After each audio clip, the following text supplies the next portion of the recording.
बहुत समय पहले की बात है। एक गांव में वीर नाम का एक साहसी युवक रहता था। गांव के बाहर एक पुराना वीरान महल था, जहां कोई जाने की हिम्मत नहीं करता था। कहते थे कि वहां भूत और ब्रह्म राक्षस का वास है। कई लोग वहां गए पर लौटकर नहीं आए।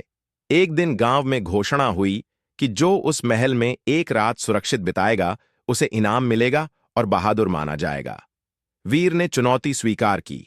लोग डरे, लेकिन वीर ने कहा, अगर डर से ही जीना है तो जीवन व्यर्थ है। रात को वीर अपने साथ दीपक, कुछ खाने का सामान और एक गीता लेकर महल में गया। आधी रात के बाद अचानक खिड़कियां खुद ब खुद खुलने लगीं, दीपक बुझ गया और एक ठंडी हवा चली। तभी एक भयानक भूत दीवार से निकलकर आया। उसका चेहरा विकृत था, आंखें जल रही थीं। लेकिन वीर डरने की बजाय बोला, तू मुझे नहीं डरा सकता, जा यहां से।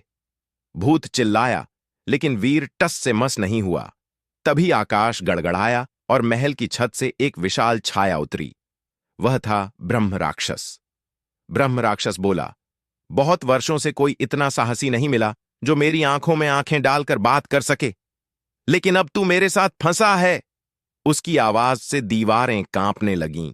वीर घबराया नहीं, उसने तुरंत गीता खोलकर वेद मंत्रों का जाप शुरू किया। मंत्रों की ध्वनि से राक्षस की आंखों से आंसू निकलने लगे। वह चिल्लाया, रुको, यही मंत्र मुझे श्राप से मुक्त कर सकते हैं। वीर ने जाप जारी रखा। कुछ ही देर में ब्रह्म राक्षस का शरीर प्रकाश में बदलने लगा। वह बोला, मैं एक ब्राह्मण था जो अपने अभिमान और क्रोध के कारण राक्षस बन गया। तेरे ज्ञान और साहस ने मुझे मुक्ति दी।